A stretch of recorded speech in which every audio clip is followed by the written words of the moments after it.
We move on to our valedictory session. Mr. AVNEESH Singh himself will be taking it. He's the Regional Director at Oakrige International, Newton Campus. Good evening, everyone. Good evening, everyone.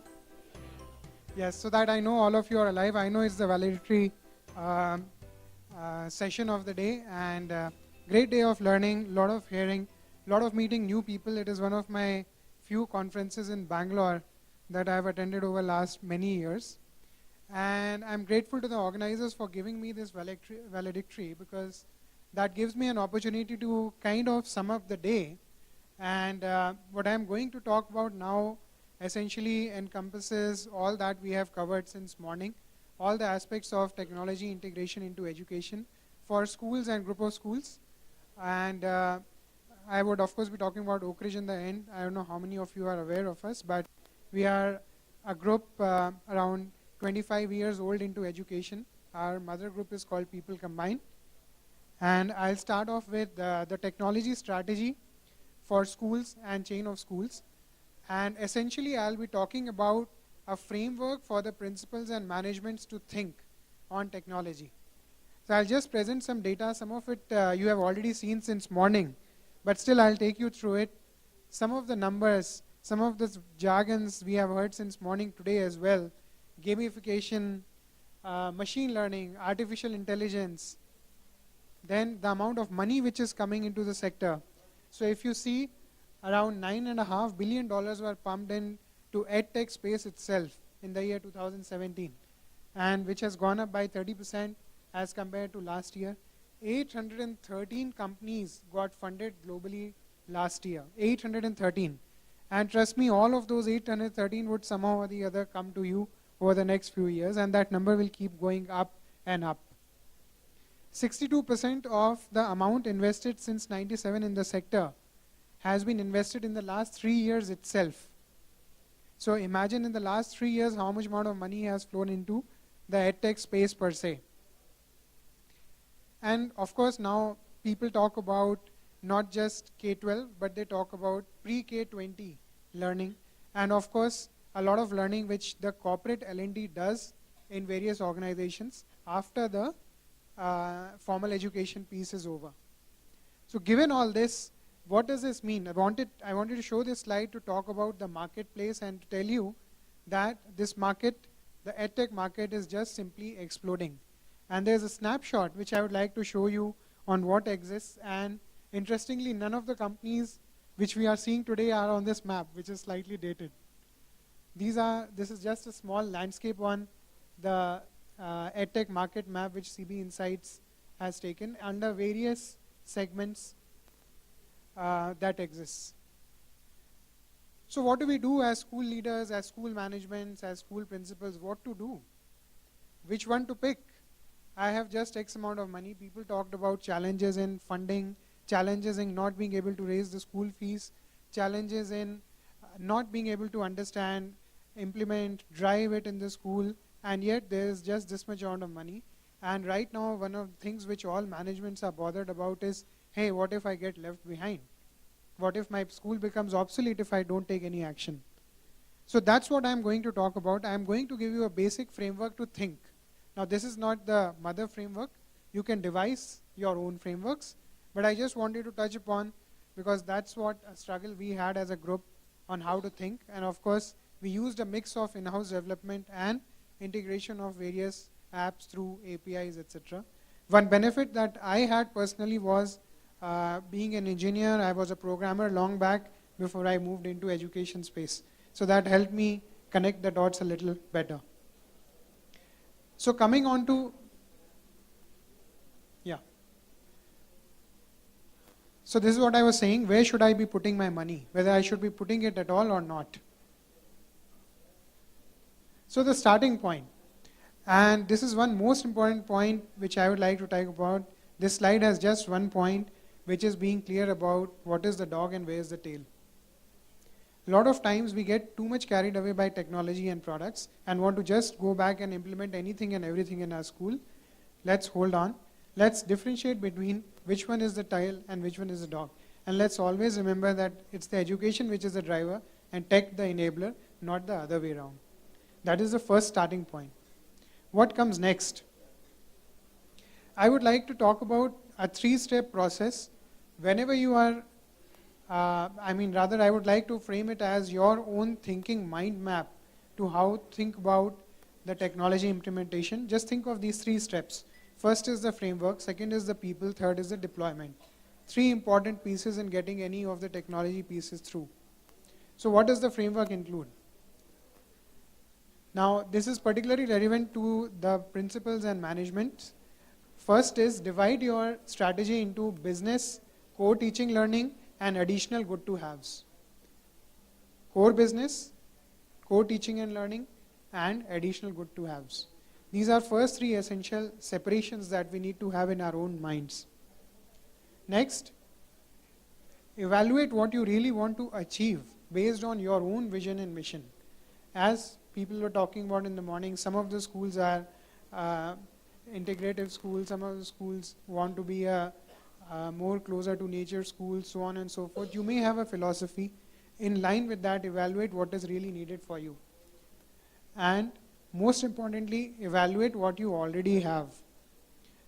If you are doing a process, if you are doing a piece very well yourself and you are reasonably satisfied with it, don't jump into a new technology just because somebody has come to sell it to you. Moving on, what about the people? And since morning we have been hearing again that a lot of times these things fail because the team does not adopt. And we as leaders are responsible for that failure as well. And there's again just a mention of 3 points which we can do. Identifying first the team structures for implementation. So for example, for academic implementations, unless you have a proper tech integration coordinator person in the school who understands technology and teaching together, nothing will ever fly. You always need a champion and then a cascading effect into how you want to train your teachers into a particular piece that you are passionate about or which you have got excited about. Nurturing and driving of these team members is the second part. And again, a related point, that's why I was so excited to do the valedictory, because I get a chance to summarize. Selling the why and not what and how. Why sell is most important when it comes to this team which is going to implement. And supporting them through the implementation journey, it is very painful. Even a small app being deployed and the outcome that you try to get out of it takes a lot of time and energy. Last piece is the deployment. First step in that is plan with your leadership on the buy-in. A lot of times school managements don't take buy-in from the principals itself. Forget the coordinators or other members of the team or the vice principals. It is very important to see whether your principal is sold to the idea of why in the first place. Otherwise that gets killed then and there itself. Moving on, plan the deployments for an year in advance at least. People don't like last minute surprises, and especially teachers don't want last minute surprises in the classroom. Teacher doesn't want you to come and tell every day that, tomorrow why don't you try this, why don't you try this. It's fine. We call it progressive mindset of a teacher as well. Sometimes they may accept. But if you think that you are going to introduce a lot of technological interventions on a weekly basis, teachers will not accept them at all. So give them a heads up. If not a year, at least have a 6 months roadmap on how you are going to implement some of these technological measures. A lot of things which people miss upon is the tech support team. Let's say you have introduced 5 different technological interventions in a year, but there is nobody to provide proper support. The teachers will get frustrated, the coordinators will get frustrated. You may still push it, but you will not end up having a happy school because your teachers will be unhappy and it will translate into children. So it is important to identify and keep a couple of resources on standby for providing any kind of tech support which is needed. And most importantly, from management perspective, don't forget to have an analytics view on what is being deployed. What is really happening? There has to be a review checkback mechanism, a dashboard for you, probably on a Tableau or some other tool which is available in the market to know what is really happening. So what does this mean? This means basically that first identify what is required, identify the people who are going to do it, and then think about how you are going to do it. And I'll show you another slide which will help you, rather two frameworks which will help you as an example of what I meant to say. So the first point on framework which talked about three important pieces: business, then core teaching learning, and good to haves. So on business, some of the modules which are basic ERPs you can have as finance, feedback, operations, payroll, and HR. Again, this is management view from school management's perspective. These are must-haves for you as school management. Of course, you can have various other pieces integrated to it, like the transport module and so on and so forth. These are essentially all management softwares. They are not going to impact teaching learning directly in the classroom. And depending on your budget allocation for business, investment in business efficiency, you can take a call on what you want to implement. Now, ERPs also are off the shelf as well as in-house development. We as an organization developed our own ERP. It was a long journey of 3 years, which we took for developing our in-house ERP with all these modules. But you can pick up something off the shelf if your business complexity is not that high. Now, one sample teaching learning framework, and I think in this audience this will be of more interest than anything else. So in this, the way I look at it is through the life cycle of a student. So let's say there's an admission that happens, there's a learning management system, there is learning enhancement through the journey of the child, then your testing and assessment, and then finally you place the child. So essentially what I mean to say is a timeline approach of thinking.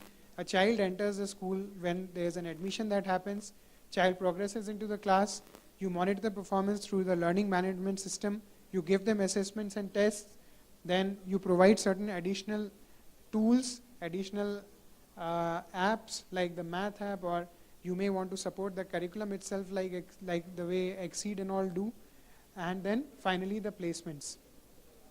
So in admissions, things which you can buy, build, depending on availability in the market is vacancy tracking, subject choices, options and add-ons that you want to give to the child. For learning management system, you can have student informations, assessments, behaviors, teacher reviews, monitoring of progress on a day-to-day basis for every child. That all can be built or bought from the market. Learning enhancement includes third-party apps, design labs, STEM, personalized learning, student counseling.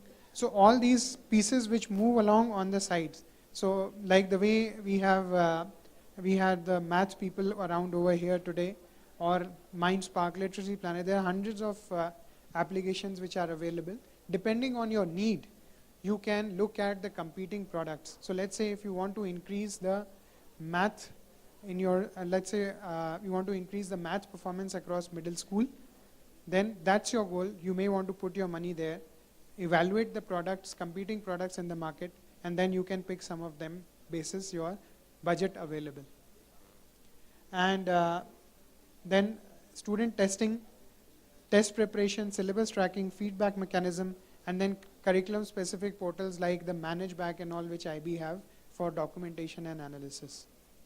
And moving on to placements, competitive exam preparation, career counseling, and most importantly, one thing which all of us forget is alumni management.